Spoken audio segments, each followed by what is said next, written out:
Welcome to another episode of Not Investment Advice. We've got the NIA boys in the house. We got Jack Butcher, the founder of Visualize Value, wearing his beautiful Dior hat. And we got Trung Phan, lead right at The Hustle, me, Master Flex himself. Dude, Going where the hell Hollywood, are you? boys. Yeah, went Hollywood. Where are you, man? You moved? You got I a moved to basement? a new house. I got a full basement. For the listeners and the watchers, I have this stream deck here from El Gato. The people at El Gato were nice enough to give this to us. Good people at El Gato. But what it is it's one of these things where you just assign tools to buttons. And one of the buttons I created last night while toying around with it was the Michael Saylor button. And here we go. I'm pressing the Michael Saylor button. Brace yourself. What's the second best? There is no second best. There's no second best crypto asset. So for the listeners and watchers, just letting you know that every week I'm going to figure out a bit more of how to use the El Gato Stream Deck, which only means this show is going to get better every single episode. Man, every day. The green Isn't screen. it crazy? The green screen behind you. Also from El Gato. The El Gato green. Can I show you guys this thing? Unbelievable. Hold on. Hold on. All right, guys, look at this. Look. Easy it comes Speaking up to the mic. Speaking to the mic. Listen, people, if you need a portable green screen, hit up the people at El Gato. And listen, they did not ask me to say that. They gave me stuff and I'm using it and I'm telling you what I'm using. So if you're watching this, El Gato. If you're listening, El Gato. El Gato. Trung, you moved houses. You're in the basement now, yeah? Yeah, I'm in the basement, dude. We got a basement. I sent a picture in the Telegram group. I'm going to Hollywood. But you look like guys, you're this about is what to... we need to talk about. How awful is moving? It's the worst. No good, man. It's not. By the way, you got your Wi-Fi set up real swift too, Trung. That's unusual. A little bit stronger? I'm saying it's strong, but also you have it done like a day after you moved in. That's a power move, right? Oh, no, we did it 4 days before we moved in. That's powerful. Dude, Wi-Fi is more important than water. I don't know if you guys saw this statistic, but you can survive without water. You can survive without water for like 6 weeks. You can't survive without internet. That's true, man.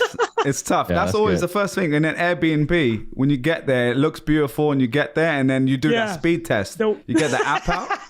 You know, I'm all about that app speed test. You know what I mean? No, I agree, man. Well, dude, the one thing I want to say about moving now, I'll queer it with you guys, is so I moved with my kid now. So I moved, so twice now I've moved across the continent. So Vancouver and Boston are basically as far east and west as you can get on a continent. I've done that twice. And this move wasn't too bad. It's like 5 blocks. No, less. It's like a kilometer. But that's not the point. When you move, every single thing that has ever happened in your relationship with a significant other bubbles up to the surface. You're just in this the most stressful time. Yeah, you're in this permanent state of stress. So like my wife is telling me to like move the table an inch. It like stubs her toe. And, like she brings up like an awful vacation we had like 8 years ago. Yeah, how about you move these feelings from my head right now? How about you move this stress away from the room? Is the worst. Just from the beginning, when you start doing the search, you disagree about the prices, you disagree about the house. And then till the very end, when you put like the last fork into the drawer, you're complaining about why you have so many forks in the house. How do we have so many forks? Why do we have so many forks? When did we buy all these forks? It's never about the fork, bro. It's never about the fork. So you guys, quick words. How much do you hate moving? Do you have any horror stories? I think Jack said it. Jack said it in the group chat. He said he'd rather, lose a kidney? What did you say? I don't think it's podcast safe, what I said. Yeah. It's kidney stone. Yeah. It was kidney stone. I'd rather sell my Bored Ape for $2 than have to move again. That's probably equivalent. Well, that's a good segue into... I got some good moving stories, but they're too long for this. All right, fair enough. Maybe that's the Telegram. For the Telegram. We can share the bonus. All right, so look, listen, if you made it all the way through our gibberish right now, let's tell people what we're talking about today. It's a big week. We got Microsoft just acquired Activision Blizzard, the game maker of Call of Duty, World of Warcraft. We're going to break that down. It's a big bet on gaming, a big bet on the metaverse like everyone else is doing right now. We're going to talk a little bit about the Google shenanigans, and there's an alleged antitrust thing going on. Tran's going to handshake deal between the Zuck and Sundar Pichai. Exactly. Allegedly. Exactly. So there's rumor mill there, but let's see what's going on there. We're also going to talk about other big brands entering Web3. Obviously, it's the rage right now. Everyone from Walmart, Gap, Fendi, they're all creating products for this space, and we're going to break that down. But NIA soon. NIA, exactly. Yeah, going public. No, but beyond like what they're actually doing, we're going to talk about how to do it well and how to not do it, and kind of what we're seeing, some observations on that. And then we're going to do a little roundup. We've got Coinbase and MasterCard doing some NFT stuff together. Dune DAO, which is how DAO's functionality has gone wrong. A Larva Lad update from Jack. And if we get time, we'll do a Fun Fact Fan Netflix price hike. Let's see how much of that we actually get through today. So let's kick it off, boys. What is going on with Microsoft? It just happened. Today we're recording on Tuesday the 18th. So this is coming out in a day or two. And Microsoft just bought Activision Blizzard, one of the big game makers, for almost $69 billion, 68.7. I don't know if you guys saw, but Liquidity, the newsletter account for Liquidity, it pointed out that none of the outlets wanted to price it at 69. They kept rounding up to 70. I saw that, yeah. It was either 68 or almost 70. Wait, but Lal, you saw that, right? It was always 68.7 or 70. It's like, yo, hold on. That's not how rounding up works. You guys skipped a number. That's true. No, man. So Trung, I mean, look, this is a few things I read. I mean, look, they're going to become the third largest gaming company in the world when this actually happens, behind Tencent and Sony. Obviously, they've already got Xbox. They've got this thing called Xbox Game Pass. It's got 25 million subscribers. Streamer. Yeah. So what is this, man? Like, what's the big? Why are they going after this? Did you see it coming? Like, what do we need to know? I had no idea that it was coming. I think a lot of people were quite surprised. But if you actually break down the logic train of it, if Activision was going to get acquired, there's like 5 companies that could do it. And in reality, only one could pull it off. So like the reason why Activision is even on the table right now is, I don't know if you guys have seen over the past 6 months, but if you've heard the name Activision, which again, Bilal pointed out, they own Call of Duty, they own Candy Crush, they own World of Warcraft. Last 6 months, under fire, the entire company. Sexual harassment, workplace kind of misconduct.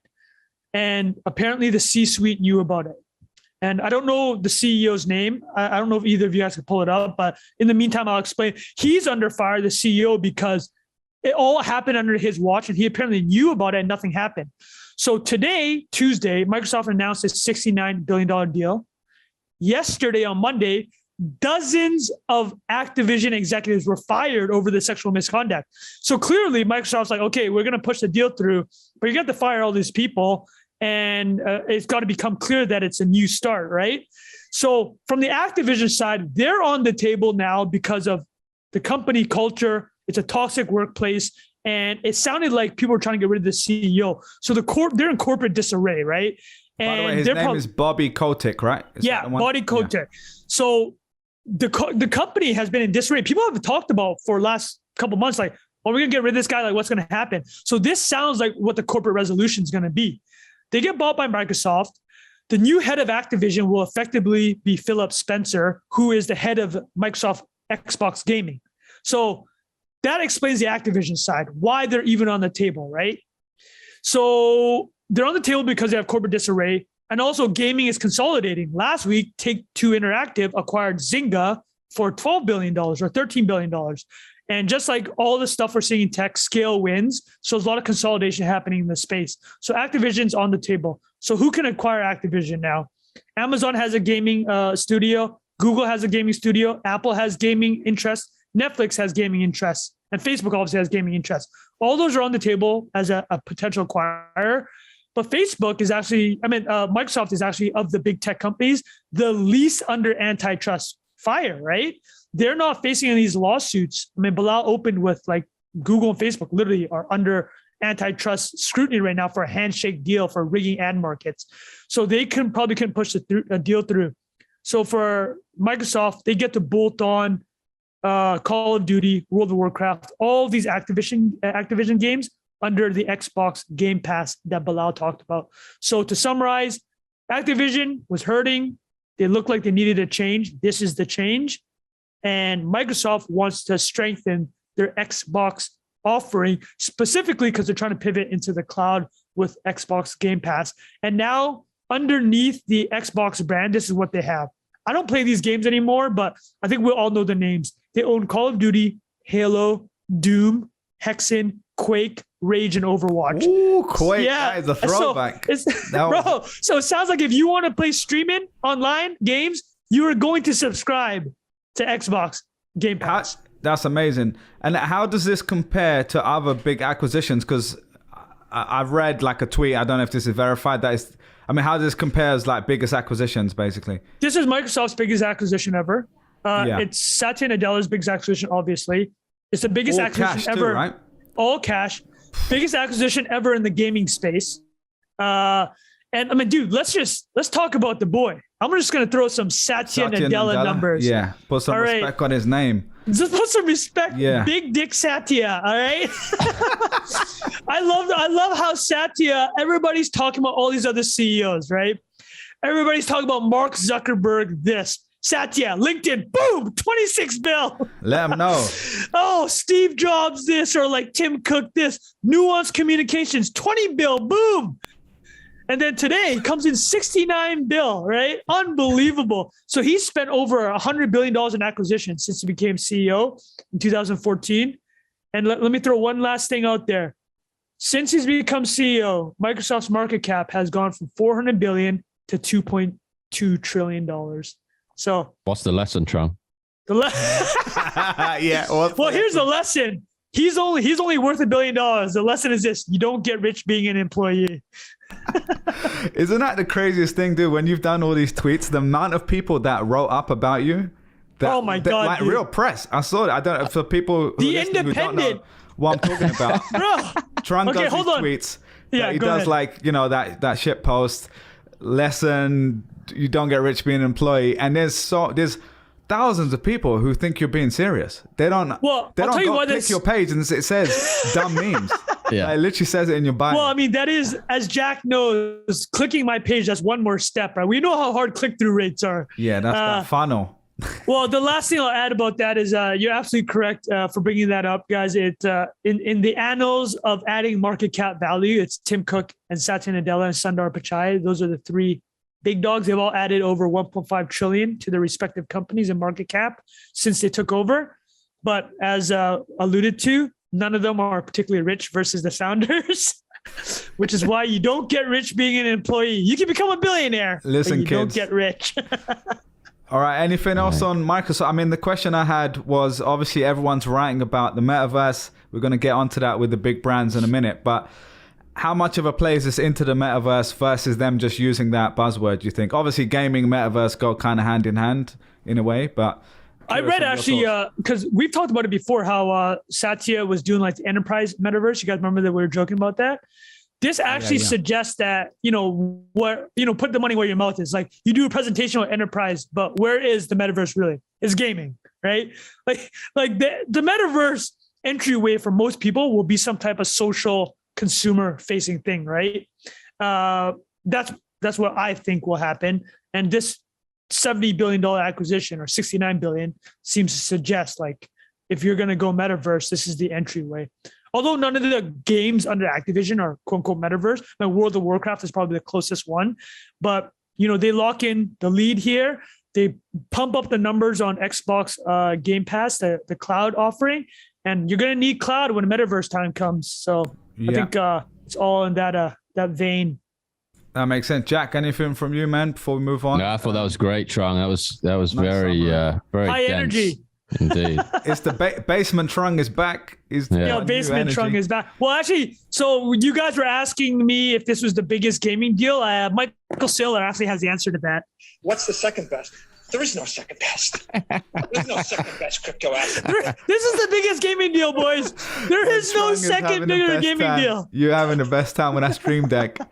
Oh my God. All right. So Microsoft entered. They've taken a huge leap there.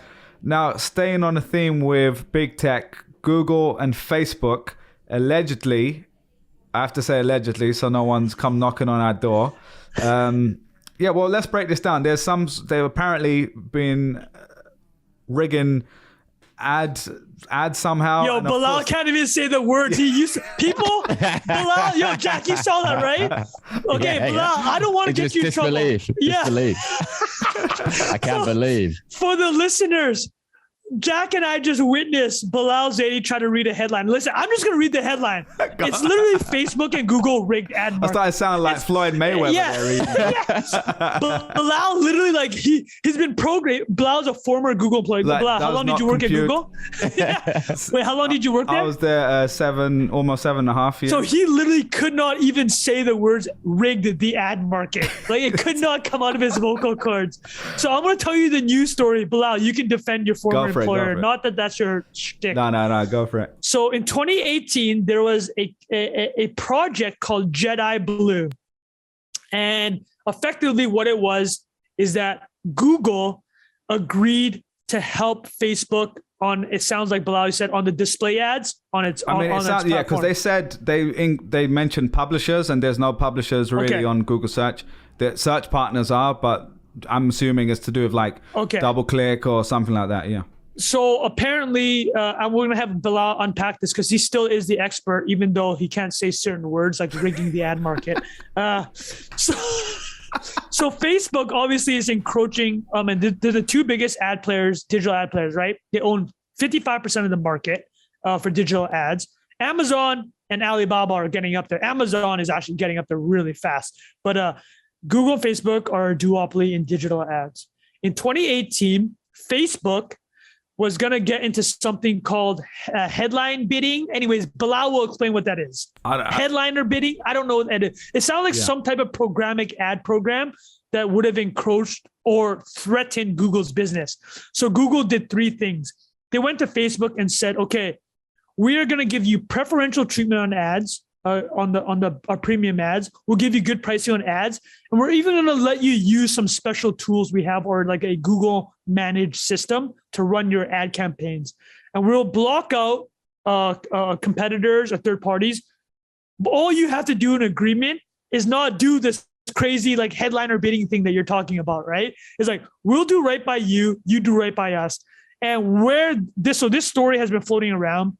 In October 2020, the 14 states' attorney generals filed a lawsuit against Google for antitrust behavior around this. They rigged the ad market to benefit Facebook. In exchange, Facebook wouldn't screw them over with this new ad product. And apparently, allegedly, Sundar Pichai and Mark Zuckerberg exchanged emails agreeing to the program. So this is all the allegations. So Bilal Zaidi. So it sounds, Trung, it sounds like from what I read, something obviously there was an agreement in place, but they're arguing it's not illegal, I guess. Okay.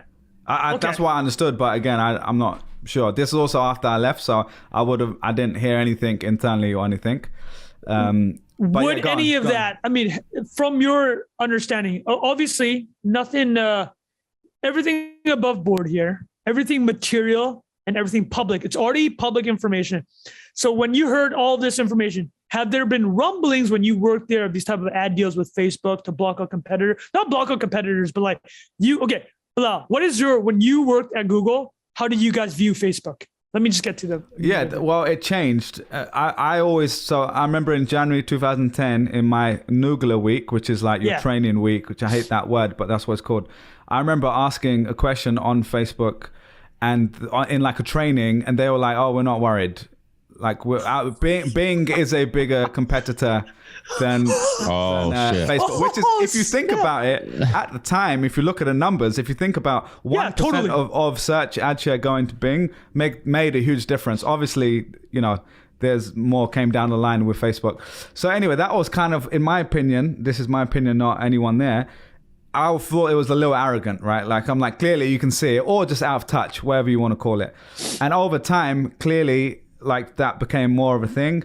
I remember, people asking like Eric Schmidt and like C-level people in those all hands.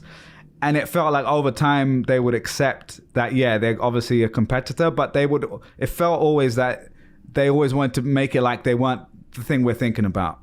And maybe they weren't, right? Like, you know, a lot of those people at that level are saying, well, we obviously need to know what's going on the side, competitors, but we're the leader. We're going to like lead the way here. We're going to do what we need to do independently, etc. But obviously over time, and again, this is just my experience, I worked in the ads team. So I started hearing like, oh, X big brand did this, you know, upfront deal with Facebook, you know, in the tens of millions of dollars or whatever. And they won that against Google directly, stuff like that. So obviously that happens at that scale. And then I'm sure there's other times where Google won it as well. But that was the level where I was like, okay, these guys know what they're doing. And then when I actually, outside of work, started learning about Facebook ads, I was like, oh, this is why they're doing great, because the ads are really, really good. And the level of target and everything's really, really good. So that's kind of my perception of it and how it changed.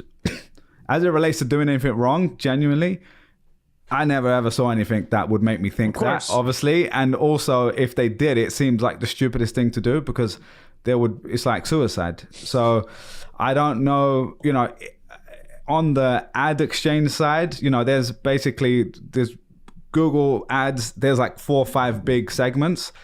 I would work across all of them, but there were specialist teams for what became DoubleClick. It was part of the acquisition. Google bought this company called DoubleClick. Think of like the main thing. They had lots of products, but the main one was like the DoubleClick ad exchange. Think of that like a marketplace or stock market for buying and selling ads. So you've got publishers on one side and advertisers on the other.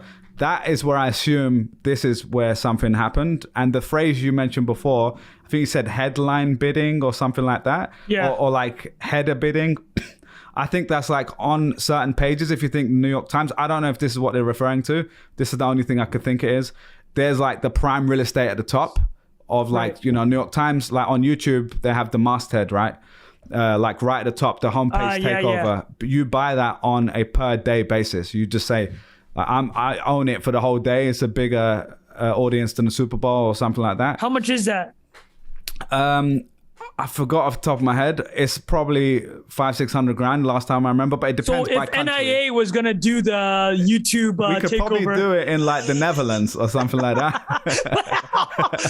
Oh, that's such a good point. You can sell that per day for every country, right? That's or like it. Exactly. Oh, dude. So the way that works is it's bought on a what's called reserve basis, not auction, right? So the rest of the ads are run on an auction. I bid and I set my bids, etc., and the system optimizes.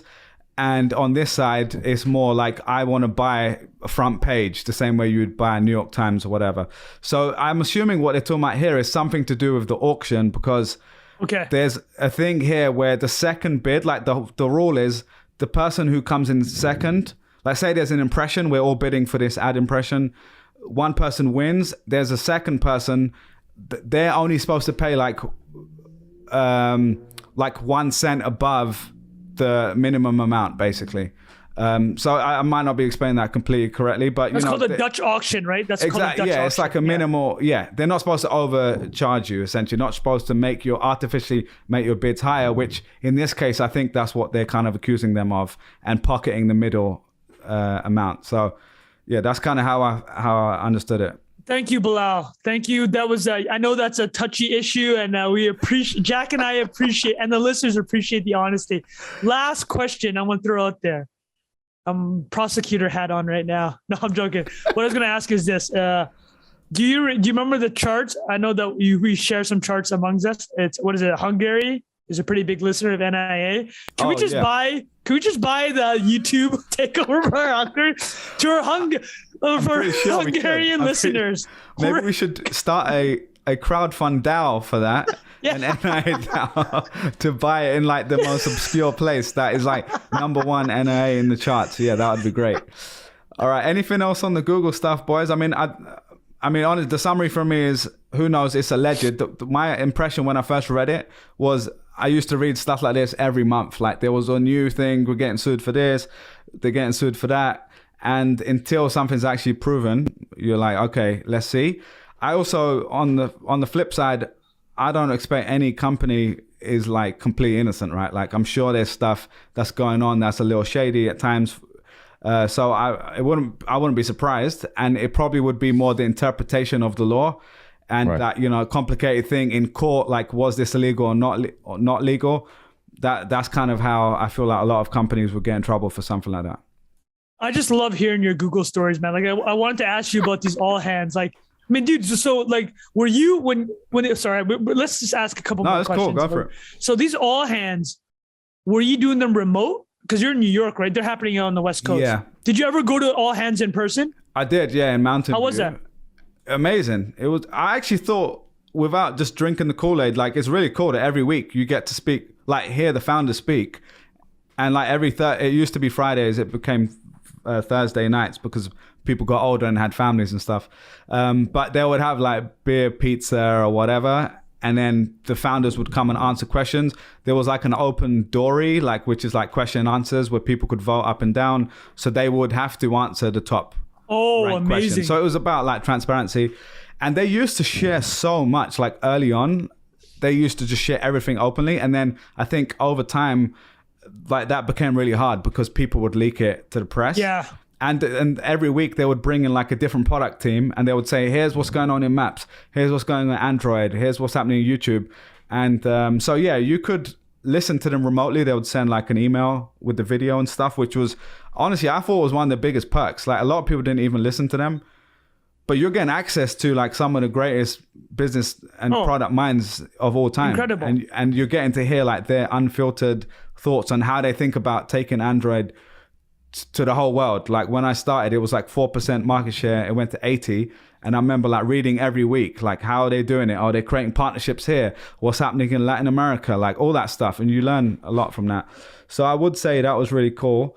And then in person, they would also do like where the founders or like Eric Schmidt or someone would, you know, come to the New York office. Like New York, obviously they come there quite often.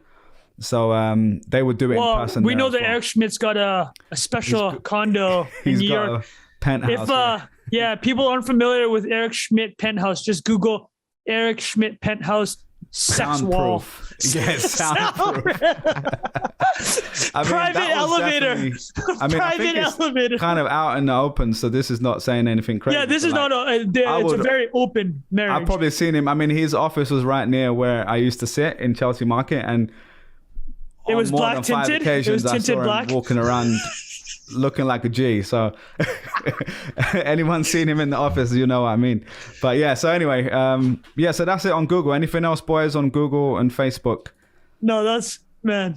We can talk about Eric Schmidt walking by your office all day, man. Slinging. Yeah, so all right. So we got big brands entering Web3. So I'm just going to call out a few.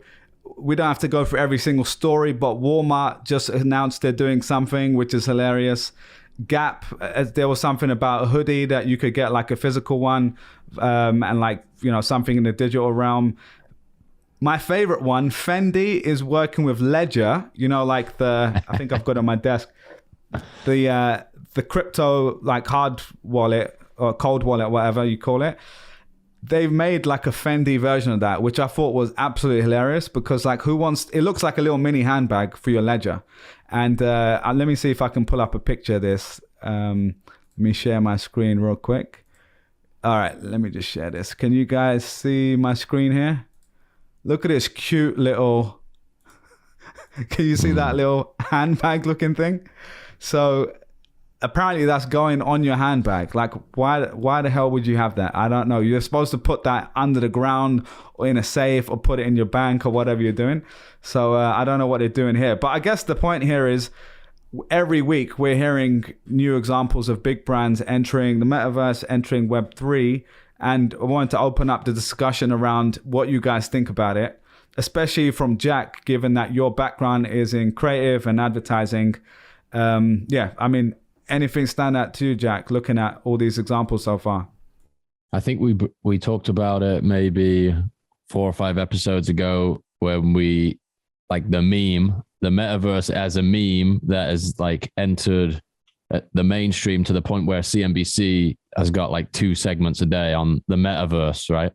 And I think there's like almost a fiduciary responsibility for some of these brands to explore what it means for them to participate in that market, or as a good parallel is like when social media was becoming a thing, or when the internet was becoming a thing, and people were like, oh, do we need a website, or do we need to have a social media presence? Like a lot of these brands, like, do we need to have a metaverse presence, whatever that, and I think to different people that means different things. Like the Walmart video of like someone in a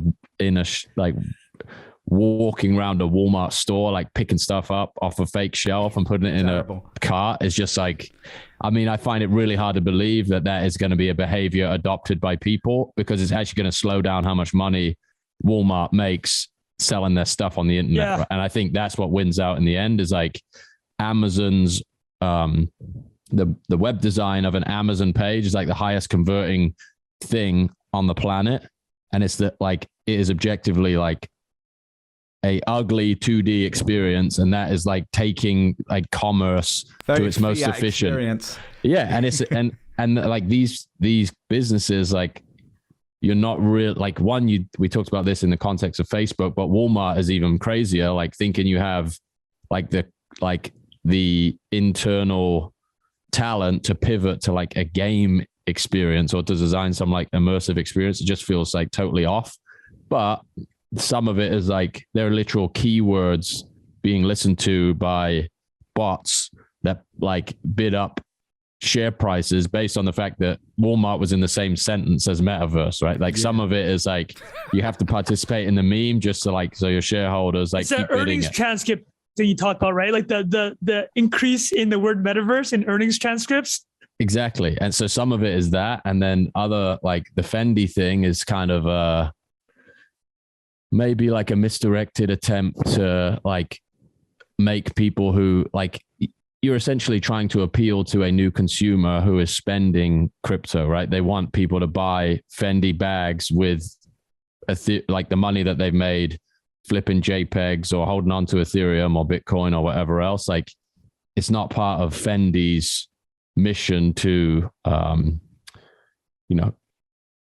like, crypto is not something that they've believed in for a period of time. It's just like a market trend that they're trying to latch onto. And I think a lot of these like early executions or proof of concepts literally don't make sense to people who are native. Like the Walmart thing makes absolutely no sense.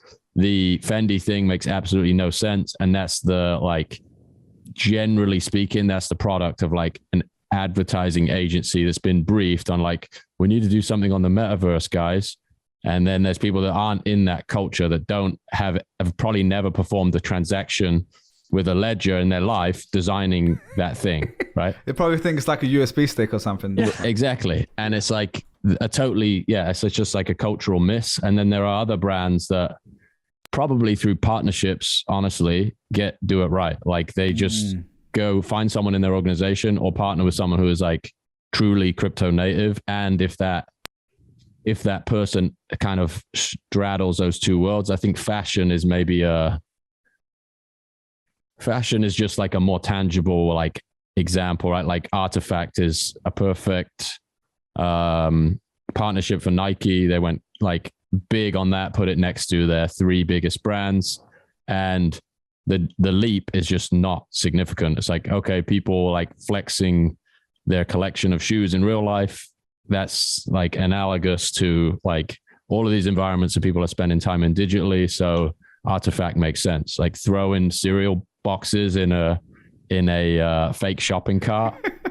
It's just nuts. Right? It doesn't make any sense. Yeah. Well, you were sending us a message. We're laughing so hard. Like somebody posted the Walmart announcement, and Jack just goes, "This is like PTSD, my agency days." Like this is straight out of the agency days. Yeah, it's just a total miss. Being in a room there, Jack, being like, "Oh my God, what are they asking me to do right now?"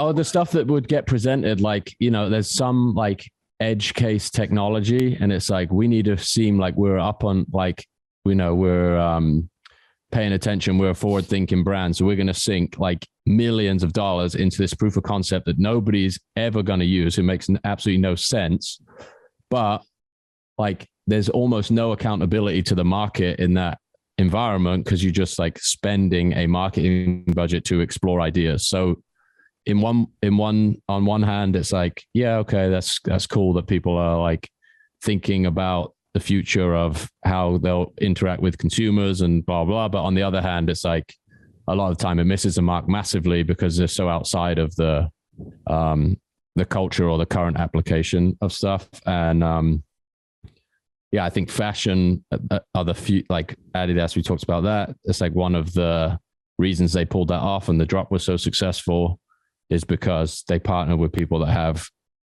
400,000 people already listening to them in that space and attach themselves to projects and people already have skin in the game on, et cetera, et cetera. So I think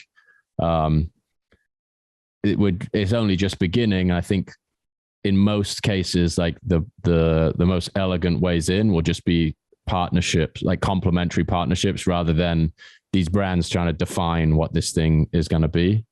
And then outside of that, I think the bigger question or the bigger, I guess the bigger question is this just like a new medium for people to experience, or are you embracing the other facets of it, which are like internet native money and markets and all? Like, I doubt the Walmart experience you're not checking out with Ethereum in that world, right? It's basically a simulation where you pay your bill in the same way. It just takes you 3 hours to do your shopping instead of 3.5 minutes. No, I really love your first point, Jack, is like this first reimagining of the experience, which already, I mean, it just objectively looks awful, right? You're shopping virtually. It's just also the internet commerce experience has been perfected. We're not beating clicking on items and checking out. I'm sorry, like this is the end of it, right? Like we've reached the end of history when it comes to internet commerce. I mean, even Amazon tried to do one step more, right? They tried the dash button where like if you run out, you press it. Like you ran out of like toothpaste, you'd press it, but that didn't even work. Like they tried to go one step further than like how they'd already perfected it. And everybody's like, no, we're good with whatever you've done, Amazon. Purchase. Yeah, that's as good as it's getting. One click is as good as e-commerce is getting. Yeah, I think that changes if you're talking about goods in the context of the metaverse as well, right? Like if you're shopping for, let's say there is some Gucci emporium for your avatar, it makes sense. So you would log into that as, you know, whatever your avatar is in whatever environment, go around and buy that stuff. But to try and layer that on top of something that already accomplishes the thing, like shopping for cereal that you're going to eat at your kitchen table in a freaking VR headset, is like, you have to imagine like the thing that has informed most of these outcomes is like path of least resistance for the consumer. Like, how do I get it as fast as possible? Yeah, and like introducing anything between that is like not going to make it move, essentially, unless you're talking about entertainment, gaming, things that are completely different. You're entering a completely different headspace as a like participant in that than you would be to go and do your grocery shopping.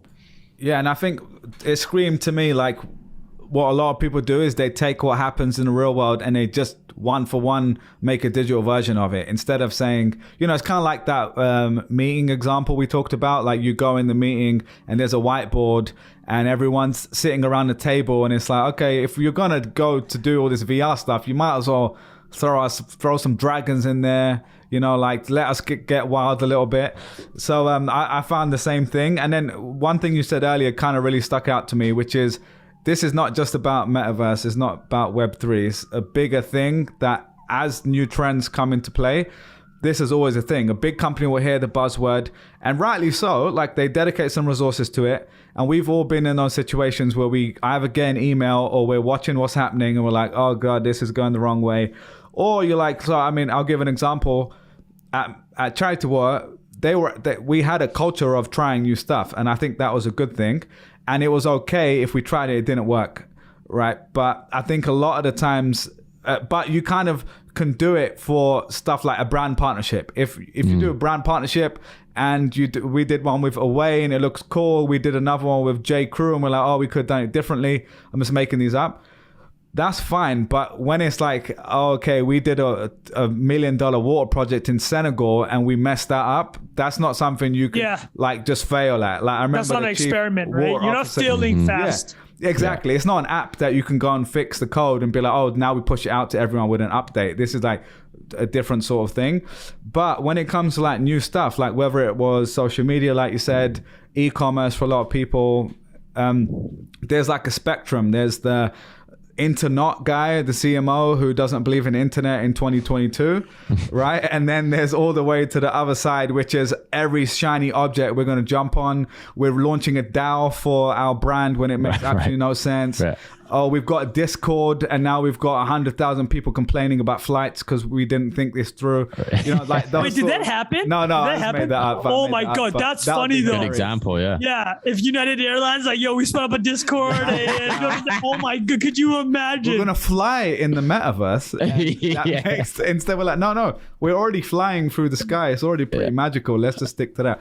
But anyway, so that's kind of, and all I'd say is just like from seeing it happen, I think there's like a balance. Like you need to allow for it not being completely great the first time round. So like hats off for people trying. I like always think it's a good thing. But at the same time, like if you're going to do this, if you're an executive or someone working on this right now, like just spend the time, especially with this, spend time with people in the space, understand what's going on. Because like this is not like the other example I think of is like social impact, right? When I was at Charity World, we did all these collaboration with brands. And there was very quickly, within 5 minutes, you know why they're doing it. Are they just trying to get reach on social because we got 1 million followers? Or are they doing it just because they like want to create a product that's going to sell more? And then you get like the Pepsi, Kendall Jenner or whatever it was example, or whoever it was, one of the Jenners. Yeah, that was it. Kardashians, right? Oh, and that one was so cringe because you could see they're like, cause marketing. I read this in a Harvard Business Review. Insane how that got to the TV. Exactly. Unbelievable. So that's what you're trying to avoid here. And I mean, we're seeing examples of it now already. Like, so I think we're going to see more. We'll probably cover a few of them on the show as well. Anything else on that, boys? I mean, I think that was a good discussion. Anything else? Were you guys going to talk about MasterCard for Jack? Oh, yeah, we should. But I was just going to say, like, a lot of it comes down to, I think the charity water example is great because it's like, I wouldn't say it's a lifestyle brand per se, but it's a brand that people have an emotional connection with beyond like, I'm going here to get sustenance or I need like a new spade. So I'm going to Walmart, like know what you like. I think it just broadcasts like a complete misunderstanding of your relationship with your customers. Like Costco is not messing about with that, right? They're like, we're not going to waste any time even thinking about this. We're just gonna essentially drive more, take 2 cents off the price of the hot dog or do whatever it is that makes sense in the context of who Costco are. So I think a lot of it comes down to like understanding like what relationship you have built up with the people that consume your stuff. And it like, because Web3 and the metaverse is such a like, there's a community built around it. If you do it wrong, there's like a price to pay, right? Because there's so many people talking about it. Whereas months ago, you do something, or years ago, you do something wrong, and it just nobody talks about it. But now fizzles out, yeah. Now it gets amplified, into oblivion. Yeah, exactly. Which maybe you could argue no such thing as bad press, but I don't think anybody who worked on that at Walmart is like, yeah, that was brilliant at this point because it just got torn to shreds. I'm stopping myself. But now they're in the mix, right? Like. They're in the metaverse mix. You can't leave them out of the conversation now. That's true. They're in the earnings call. All right. So the other one that Trung just mentioned there is Coinbase and MasterCard. So I didn't read this properly, but I think they just announced they're launching NFTs on Coinbase powered by MasterCard. Is that right? I don't know. I don't actually know because the Coinbase NFT platform, as far as I understand, doesn't exist yet. So I think they just announced a partnership with MasterCard that is going to enable people to check out with a credit card on their NFT platform, which currently on OpenSea or anything but like a handful of really niche NFT platforms is not possible. And if Coinbase NFT is going to be like market wide and it brings in like money from people who don't have crypto wallets in a traditional sense, maybe through, I guess if you're accessing it through Coinbase, you likely do have access to a crypto wallet. But Yeah, here you go. Economic I've freedom. got this up here. So for people watching, not listening, the headline on Coinbase's blog is Coinbase and MasterCard partner to revolutionize NFT purchase experience. So what that means is I think you're going to be able to pay by credit cards is kind of it's literally just like you can pay with your credit card, which is the most hilarious headline, which exists already. And then Trung, the question I had for you is like if the traditional fee structure applies to credit cards here, this is like OpenSea's done $3.5 or $4 billion of volume in the last 20 days. So if Coinbase can capture any reasonable percentage of that, MasterCard is going to make a nice rate. Well, let's back of the envelope and let's do some awful math. Let's say Coinbase does what OpenSea did last year, 14 billion. Okay, so they'll do 14 billion in transactions. So, and then Coinbase is going to take a fee on that transaction, right? And then on top, you're going to have the MasterCard fee. Is that about right? But I assume so. I would equate that, though, to keep it fair. The OpenSea 2.5% / LooksRare 2% nowadays is what Coinbase will probably be competing with. And then the 3% MasterCard fee is the equivalent, I guess, of ETH gas fees. Oh yeah, you're right. It's the simplicity of doing it, right? And the people that would never how many people would not use OpenSea but would because of MasterCard? Right? I think that's a calculation. I think it's going to open up to a lot more people. Plus, they've got however many million people with the app on their phone, with their credit card already set up, their bank account set up. So 140. We're talking about 200-300 million in revenue on fees. I like that. Really bad math. I like that. Really bad math. However, I think the bigger part is MasterCard gets in the mix, right? I think they have a number of other crypto partnerships because they see what's coming, man. They know they got to get in the mix. And you know what this reminds me of actually is Costco for years or for decades, they have exclusive credit card deals, right? It's like you can only use Amex at Costco or you can only use MasterCard at Costco. These type of deals, I mean, they benefit both parties. It makes a lot of sense, actually. Well, I'm going to give a shout out to Sclafani.eth, who responded to a tweet I wrote about this earlier, who said, "This is so huge for the space. MasterCard will regret this. They are signing their own death certificate." And someone responded to them and said, "Elaborate, please." And they said, "By pulling more mainstream users into a decentralized economy, traditional finance conglomerates are undermining their stranglehold and paving the way to their obsolescence." That is a great use of the word obsolescence. That's heat right there. That's heat. Right. That's better than anything. That did. Final word. That's the final word on this one. That was good. All right. Dude, shout out. It's the gateway drug. MasterCard is the gateway drug to MetaMask and LooksRare, it sounds like. So, all right. So we got a couple more to rattle off here. Dune DAO. Hold on, before we do Dune DAO, can you guys give us a LooksRare update? Because we talked about it last week. Oh, yeah. Yeah, go ahead. So still going. I got it actually pulled up right here, one of my tabs.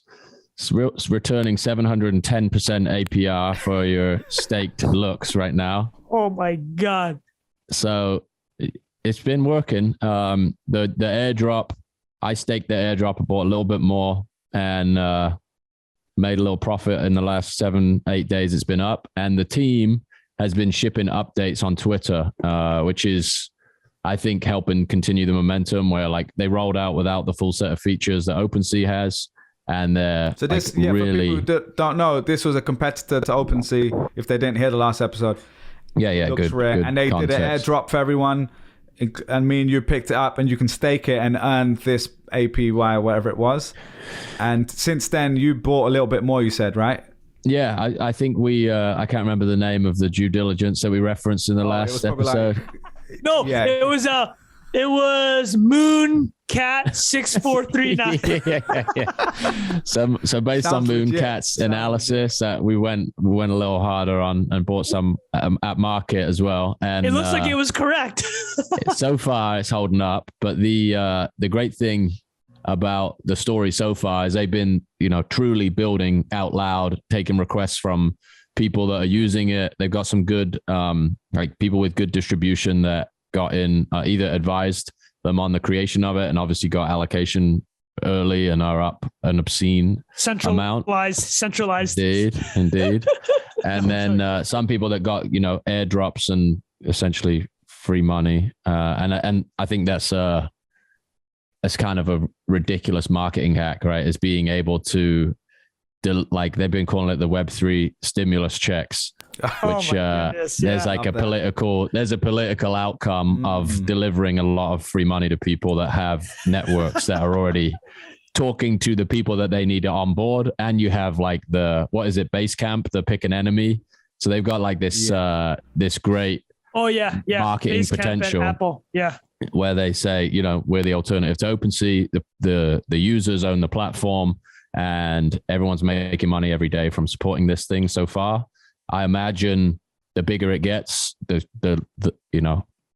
that yield decreases just with scale. But the people that are supporting it earlier are making some money now, or not investment advice, et cetera, and it could all go to zero by the end of this podcast. But so far, so good. Second. What do you guys think the second best NFT platform is? Hold on, I think I have the answer. There is no second best. There's no second best crypto. Trung is having the time of his life there. He's only got one preset installed. That's our thumbnail right there, by the way. Trung looking like he's just imagine that. Elgato Stream Deck. I should create a YouTube video like, this is the best functionality you can have for Elgato Stream Deck. And just so people know, we're not even using it properly. Like, it's supposed to play in the sound of the Zoom. Yeah. And we're just doing the OG ghetto version, play the speaker into the recorder. But anyway. LooksRare. So to summarize, people making money, not investment advice. By the time this podcast goes out, it could be zero. But as of right now, people are making money. Is this correct? Yeah, I think if you're interested in it, what I would do is go follow them on Twitter and just see how they're building the thing out loud. And we'll find Mooncat's analysis and we'll drop that in the Telegram and you can make up your own mind. I will say, pretty fascinating. Having participated in something we've mentioned a little bit before, Olympus DAO, Wonderland, I forgot the other one. Constitution DAO. Dude, you've been in a lot of things, man. Yeah. But what I was going to say is, obviously, the big risk here is the value of your token. Let's say you put $1,000, that $1,000 principal basically going down 90%, which is what's happened, honestly, to my Olympus DAO test that I did. It's down like 90% on the principal. I haven't fully worked out with the interest I've earned, basically, or the staking rewards, whatever you want to call it. But it's quite an interesting thing to play around with. Just obviously proceed with caution because it's still very, very new. I was also going to bring up, we weren't going to do a whole segment on this, but Professor Galloway just did a breakdown of in his newsletter, No Mercy, No Mercy, No Malice? Yeah, I think so. Yeah, and he did a kind of almost like a summary of what we covered in one of the recent episodes, what Jack Dorsey and Moxie had said, kind of like the negative parts of Web3 or, the kind of other side to it. And he mentioned our boy Packy from Not Boring, and Packy did a great kind of rebuttal, pretending to be in the debate score. It was hilarious. Clap back, son. Clap back. He even played the Eminem soundtrack. Don't debate a debater. It literally. But I was going to say that was one of the examples that stood out to me because often OpenSea is an example used of how it's a centralized, a lot of like the NFT world is centralized. Yeah. And obviously OpenSea is the dominant platform. You could also argue that's just how markets work. There's going to be a dominant player. But the example of LooksRare is a very unique one, which I can't really think of anything else similar to this, where they literally just took the publicly available, Ethereum wallets and put it over to a new platform, created a new incentive structure, incentivized people, and within a short period of time got people over. Now, if that's going to last, who knows? But that is something you can't do that to, even a Coinbase, really, because the way that Coinbase is set up, we don't know. Oh, actually, maybe you can do that. Maybe it's not a good example. You can't do that at Facebook, let's say. You can't do that with another centralized entity. So I think the NFTs being the primitive is one of the things that makes it doable, right? It's like Coinbase is like I would imagine you have to have permission from like for listing those assets and like doing all that stuff above board versus this is like forking this like permissionless market and just building a new interface on top of it. And there's so much liquidity there, or so much like the network effect exists, and you have Twitter supporting it as well. So it's pretty fascinating. And like I did not participate in as many plays as D-Lau, which we've been affectionately referring to Bilal as in the group chat. Oh, that's hilarious. Bilal Zaidi, DeFi D-Lau. Yeah, but like some of those things are like now, but yeah, some of those things are like you have to read a white paper which goes into like the laws of physics to talk about like where the APY is coming from versus this. It's like, oh, I get it. There's trading volume on this platform, and the fee that OpenSea would have taken is getting kicked back to the people that are staking the great way asset. to put it. Yeah, that's a great way to put it. Like you can just see quite easily the logic, like where the money's coming from. Whereas a lot of those other kind of what are called DeFi 2.0 platforms, honestly, like the reason we talked about this on the show, I didn't want to shield them because basically I was like, I don't know if this isn't just an elaborate Ponzi scheme. So like I was trying to, only way I get to learn about it is putting some money or losing some money in it. So that's kind of what we've done for now. Anyway, anything else on that, boys, before we move on to Dune DAO? That was an amazing update. Yeah, I love that. All right, so Dune DAO, Trung, you shared this in either Telegram or a group chat. So what is this? You just said, I had in my notes here, Dune DAO in brackets insanity, which sounds like Trung wrote. This sounds like I copied and pasted. You know what? This is a good segue because you were talking about Bilal Zaidi, DeFi Bilal, like trying out all these different things. So Bilal, the three of us, is the only one that contributed to Constitution DAO. That's just to clarify here. Oh yeah, he's the experimental one. Jack has retired, sold his Bored Apes, all in the fiat world now. Bilal is, this time next year, Bilal will be buying a house from his LooksRare conference. But so actually the DAO isn't called Dune DAO, it's called Spice DAO. There's a famous line in the book Dune, the series. It's whoever controls the spice controls the universe. I don't know if you guys remember when Elon wrote whoever controls the memes controls the universe? He was referencing Dune. So that's where spice comes from. There's spice in the whole Dune series is kind of this important primitive. But anyways, a group of individuals, they call themselves Spice DAO. The Twitter handle is @theSpiceDAO. They basically did a version, of the Constitution DAO, where they got a number of internet users together to purchase. Bilal, could you click on that again, the book? So this book went onto auction, this version of Dune. It was on auction for, I believe, $20,000 or 20,000 pounds. Let's just go dollars. They'll call it $30,000. The winning bid was $3 million. And it turns out the Spice DAO thought they were getting the IP for Dune. They thought, oh my God. Because in the announcement of winning, in the announcement of winning the bid, they said, our mission is to produce an original animated series of Dune and support derivative products for the community. They thought who got that wrong? How can you get that wrong? Where was it even sold? Auction? It was sold at a real auction. It was sold at Christie's. It was literally needed to read the auction page. Yeah, it was literally just like this special physical print of the book, and the Spice DAO. It looks like believe they were getting the intellectual property for Dune. That's a big miss. That's a big. So this actually has nothing to do really with DAOs. It was just. Well, what DAOs did here in this case was they helped raise money quickly in the spirit of like how Constitution DAO like whipped up all this energy. So they might have actually rugged some people, whether or not intentionally, but it looks like here they actually legitimately thought they're getting the IP. They wrapped DAO around it to make it appealing. And they probably will raise more money as Spice DAO than as Spice GoFundMe, as we've discussed in the past. Yeah, exactly. But so in summary, they did not get the IP to Dune. They will not be making an animated series, from what I understand. If they are, it will not be, legitimized by the Dune IP owners. I just thought that was funny, and a case Totally of DAOs mental. gone wrong. Yeah, just like that's just add it to the list, man. There's been a few of those. Yeah, there's been a few, right?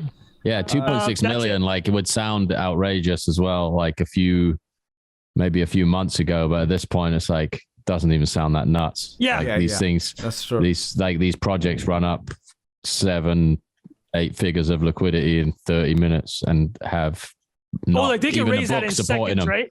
Yeah. Fair enough. Crazy. Fair enough. Right, That was just talking No, I mean, no, I'm not saying it's not crazy. I'm just saying it's like people will believe like the amount of due diligence that's going into this stuff is, is like almost negative due diligence. Like, I don't want to know. I'm just clicking the button. It's crazy. Make me actively dumber before I let me hit myself in the head with a book before I I wonder if they did the Constitution DAO LLC and all of that. Like I think you have to go through a reasonable amount of like the amount of effort you would have to go through to get Christie's to accept a bid in crypto is so significant. I would think you would understand what you're bidding on. That's kind of a crazy that's paradox that came off. Yeah. Jack, staying with you, mate, because you've been talking a lot about the Larva Lads, and this has come up in Telegram. We actually got a few people asking us to talk about it. So first of all, I think we might have mentioned Larva Lads before at some point, I feel like, but for people who haven't heard about it before, what are they? What's Larva Lads, and what's going on in that world? So if you remember the breakdown of cryptodes back in the day, do you remember the CCO meme? Like the CCO was like open copyright, like people could use it and remix it or whatever. Yeah, the meme being like how fast it travels through the internet and the types of people that like supported it originally. And this Larva Lads thing is a derivative. I can't pull it up. My screen share is busted here, but if you just put Larva Lads OpenSea on, Bilal, if you're able to. So we talked about crypto punks versus crypto funks, which is that like big IP, that debate around IP, because the punks, the original project is protected by IP, and those founders have hired like CAA to make sure that the IP gets used in certain ways, versus the funks, which is like a art derivative that flips it horizontally to make a statement, right? And these guys, well, it's actually one dude. And what does it say at the top? Lantern Mills, this guy. That's his Twitter profile. It's like I think he's like a Snapchat, like work at Snapchat and Sony. And these are like visual derivatives of CryptoPunks, right? Like they have the same characteristics on top, but then they got like a little worm tail. They're like little slugs. Wait, are they getting in trouble for this one? No, because it's like a visual. I think it's enough of a derivative, and this is like something that we should cover on another podcast. But there is this like really odd, well, not odd. There's this really intricate debate about how many changes you have to make to something before it's net new IP or before you're, and originally, like when I went to school, it was like you have to make 3 material changes to an image. What's material? Please walk us through that. So you would have to like change the color, like, I don't know, remove an element or add an element. And it's really like up to the person interpreting it, honestly. And it's like kind of a strange, gray area. Strange process to go through, but obviously art over the years has been like derivatives of things that exist are essentially what art is, right? It's a very like difficult thing to create something net new and like look at like a Warhol Campbell's soup. Like there's so many pop culture symbols that have been co-opted by artists and become a thing.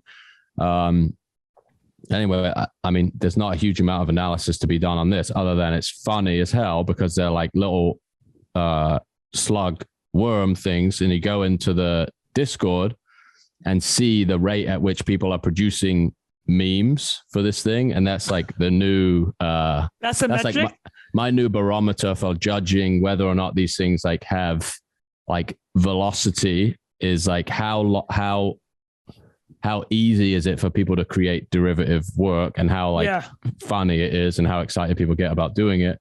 And I think this is a good one. And also the time.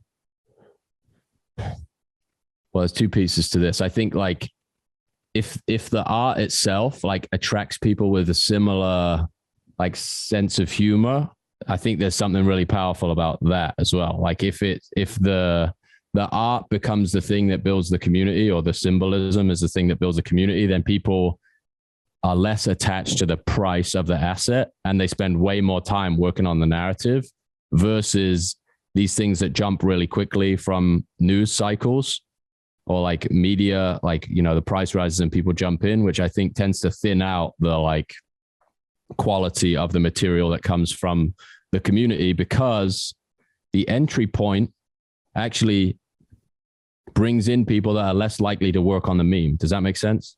Oh, are you saying if the price is higher because of a media pump, you're gonna get the Futures and the M&Ms of the world, or like a little bit tiered down participating, whereas the grassroots participation that gets it up to that level, and if you can get in on that floor, is like you're saying the people in the Discord making memes. That's who you're hanging out with. Yeah, I would say this is like the value investing equivalent in the NFT world.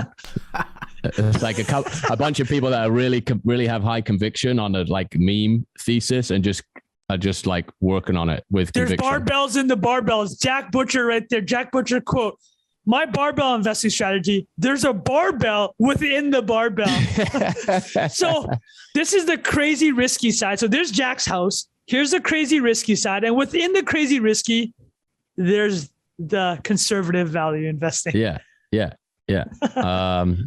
I think it's an interesting one. We'll see how it plays out. Like what I wanted to happen with the Cryptode project, this feels like, I think they honestly held their value from like OG art perspective more than the like this underground meme. Yeah. Like everybody who got into that, I think when we talked about it, did all right. But they also they haven't had that continued velocity of like narrative meme. They've been like underground building for a while, so we'll see where that goes. But this is I just think this is funnier, honestly. That's what I think it might be. How is Cryptodes doing? I think the floor is about 3 ETH or something. Yeah, around 3. It went all the way up above 10 at one point. It got to 14. 14. And I think that's when I got a little greedy. Do you know what? I genuinely did think about selling it after 10. Yeah. I think I bought my 2, and I was like, okay, look, this is 5x, whatever. Like, but then I made the amateur mistake of only buying 1 because I kind of became quite attached to it. That's also you're right. I love that. But I was like, I made the mistake of only buying 1, bro. You would be saying the opposite. No, but I'm saying if you sell that, then you don't have any at all. So that was one of the rules I've now done. I made the mistake of buying 30 of them. Exactly. Well, since then, I've only bought a few. I'm like really amateur with the NFT life, but everything else, I've just got like 6 or 3. Like I'll buy a few if I'm going to buy them, because then if you really like them, and it's still running, you kind of want to be in the game, but you want to take some chips off the table, because I'm used to stocks and like crypto where you can sell 10% and you're like, all right, I've got like my stake out, or, you know. So with this, you can't sell. I mean, maybe there's actually ways to do fractionalized NFT sales. Fractionalize your toad, man. Fractionalize the toad, yeah. Well, you definitely can, right? Yeah. You can, but you wouldn't retain ownership of it then. Yeah. And the liquidity in NFT market is just like very different. So anyway, good learning either way. That at one point I think it was like 40 G's or something, and I'm sitting on it like an absolute idiot. But anyway, so I'm still holding that for now, just to see how sentimental value, Bilal. Yeah. You can't put a value on the learnings from the NFT, from the emotional learnings. From not investment advice. 100%, definitely. What those two projects have in common is they promised nothing as well. Which is an interesting difference to the projects that you see run to insane levels in most cases, because they're basically a startup with a roadmap. we're going to do this. We're going to do this. We're going to deliver that in 6 months. Yeah. And that is like a very, very different thing that you're investing in than like, I'm betting there's 5,000 people in the world that are nuts enough to like this as much as I do. Yeah. All right, how many of them are listeners to NIA? A couple dozen, I think. Like in the Discord, there's a few people who listen to NIA. Oh my goodness, that's incredible. Yeah. So shout out to the Larva Lads. I was also going to say, since we're on this topic of NFTs, there was one project you had brought up on here. What was it called again, Jack? The Janky Heist? Janky Heist. Yeah. Is it Superplastic? Is the company? Superplastic. We did a whole deep dive on it probably last summer. I think July or August. And it that was a fiat on-ramp back then, like $50. I think they had like Dutch pricing. So it was like 50, 75, $100 to get in. And they just been cooking away. They sold out, I think took them a week to sell out back then. And they've been cooking away. They've had partnerships with Fortnite. They just did a toy partnership with Bored Apes. So they're already in the game of making like physical merchandise. They just signed a deal with them. Gucci. They have a couple of like the two characters that make up the brand are like digital influencers. I think they're called Gujimon and Janky. That might be their names. Yeah. And they have like 900,000 Instagram followers. Oh, and they're like in this hype beast culture, like streetwear, like they kind of run with some of these top brands already. And they again have a roadmap, and they've been talking about what they're releasing for a while, announcing these partnerships. And the partnerships have done stuff for the price. I think they've got, in a couple of days, they got a profile picture project coming out based on the people who already hold the original NFTs. So you'll be airdropped an NFT, which you combine with one of the ones you bought last year, and that produces a new NFT. And then you can, I think, burn them together for a new, like, so all of these dynamics, game, man. All of these dynamics are basically pushing demand for the originals like crazy. As predicted On NIA, not investment advice. I will say, to summarize, Jack, so far, there's obviously ones that haven't worked out, and this is not investment advice. I had those for a little while. I didn't keep them, so I missed out. The floor on those now, I think, is like 1 ETH. And I won't say his name in case he doesn't want us to mention him. And if you want your name to be mentioned, you can mention it in Telegram. There's an NIA listener who had messaged us who'd been holding on like an absolute boss since last summer, and it's been a really good outcome for him. I won't say much more than that, but there are people out there that aren't paper hands like me. So well done to you. What I was going to say is, Jack, this one, the Tom Sachs rocket, I think seems to have been a pretty good bet on your part. Obviously, Bored Ape. Most of the ones you've mentioned have done pretty well. So I think you've done a pretty good job so far. Tom Sachs has not been that great, honestly. Really? Yeah, I think it's in profit, but it just doesn't have not 700 million% return. Yeah, Jack can't buy a house with it, is what he's saying. But it's very much it's a lot more sophisticated than a worm or a toad, right? It's like people aren't really. It's not got the viral effect of some of those other projects. I think that's like, Tom Sachs is a legit like contemporary artist in the real world, and this was like one of the first ever NFT projects that somebody from that world executed on, and it was beautifully done. So it's a 10-year, 20-year, like, oh, you remember when NFT, like, people didn't know what NFT was? Tom Sachs, OG, did this, rather than the like mega price action because like Mooncat82 changes his profile picture, right? Well, Jack, I wanted to ask a question since you're talking about it, as someone who, like, I'll just say myself, I'm not the best at holding on to stuff. Well, I'm just good at like buying and holding generally. Like I've done an okay job on other stuff where I can, with crypto, I can sell when at a decent amount. But with NFTs, I'm still quite inexperienced. So how do you think about the time to sell or to take chips off the table? Because you obviously did this now with, you've already said you sold most, if not all, your Bored Apes, and a bunch of others too. So, like, is there a point you're looking out? I know, like, just knowing you a lot of this is like feel, and you're taking in all of these like factors, and you're probably making a decision. But I think you've done a pretty good job of all this. Thank you. I think some of it is like absorbing some of the lessons of like these anonymous accounts that I read on Twitter or I'm in Telegram groups with. There's a great tweet from like 3 weeks ago where someone said, always fade sentiment. My wife just said she's really happy with our marriage, so I asked her for a divorce. Always fades.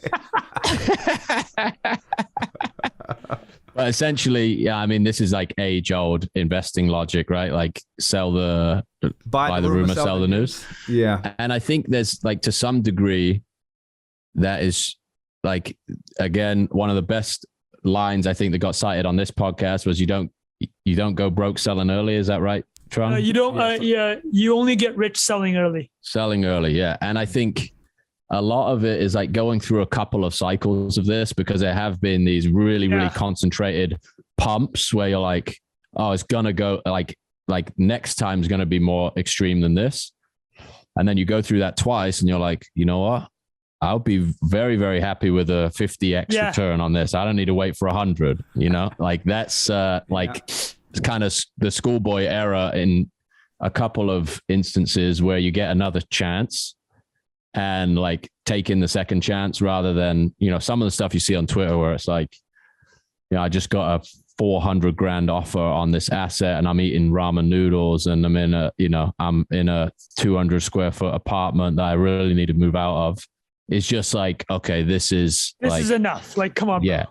Yeah. This is like nature is coming for you. You know, that's just, it just doesn't work that way. You are a goat on the mountain. Yeah. Yeah. You are a baby goat. You've lost track of your parents. They're in front of you. Guess what's coming for you? It's an eagle. And it's not going to be a fair fight. The eagle's dropping you. Gravity's going to win. And then the eagle's going to win. Yeah, I think, you know, also last week, I think we did meta game. It's like there's a finite amount of attention. There's another thing to think about.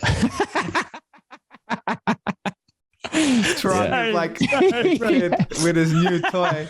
He's loving it so much. To that, man. I think it's like it's a very interesting thing. Like a lot of this is pop culture too, right? So if you think about like the bands you listen to when you're 18, you weren't listening to them when you were 21 or 25. There are very, very few projects, brands, people, artists, designers that can weather and consistently innovate and create amazing things.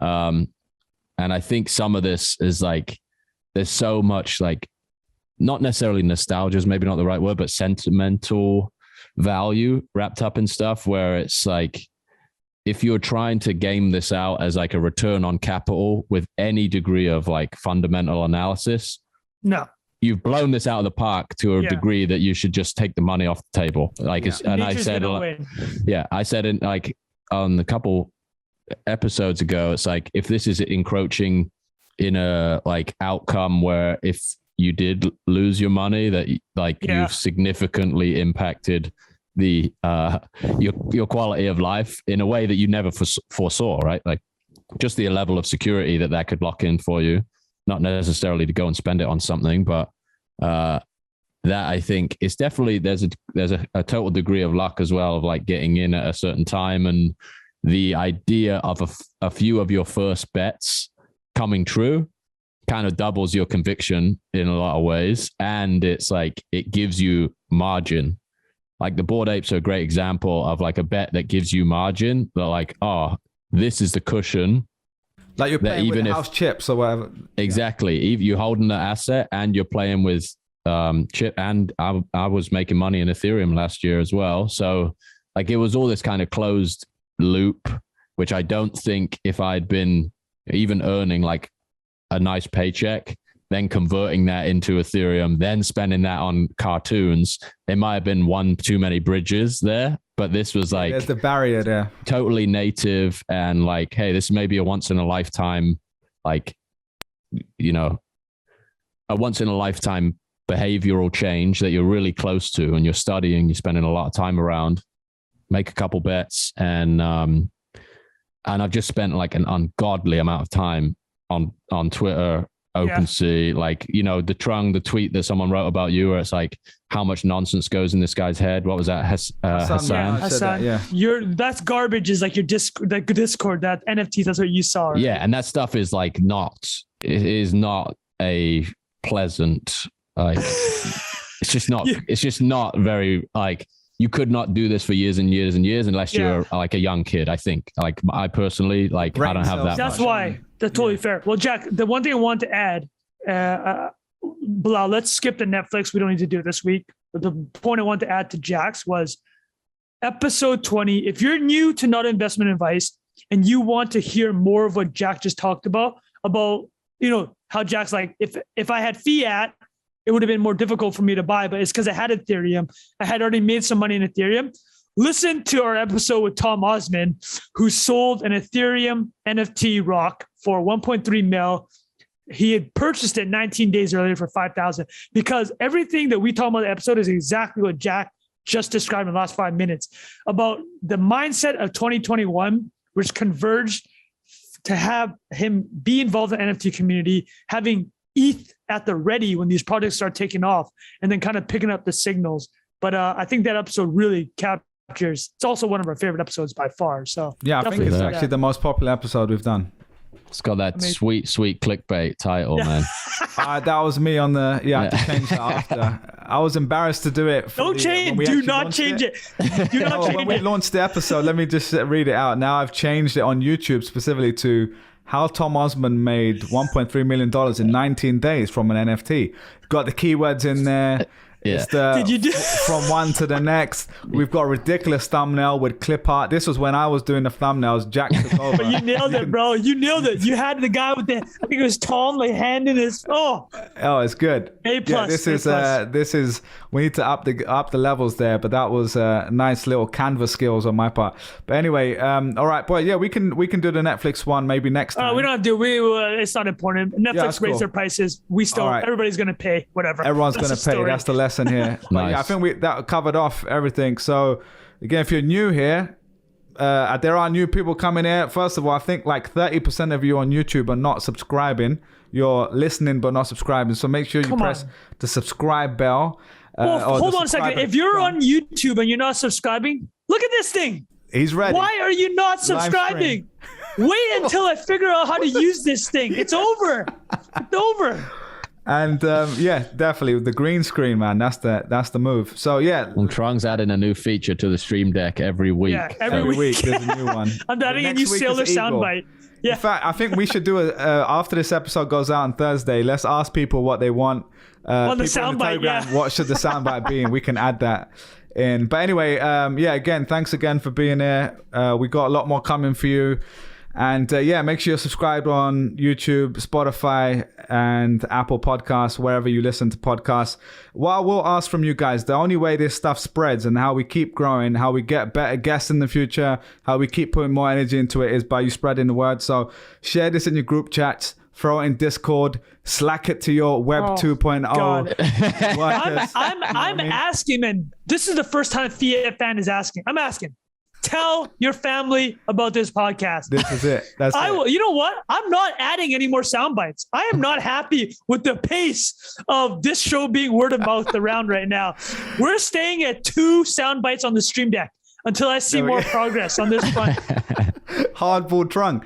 And so that's generally we get messages from you guys. People love the show. And we really appreciate all the messages. But yeah, just keep sharing it with people, because I think we'll keep getting this out there this year. We're really excited to double down on it this year. We've got more coming for you. And as always, this is not investment advice. All vibes, no facts. And we will see you next week.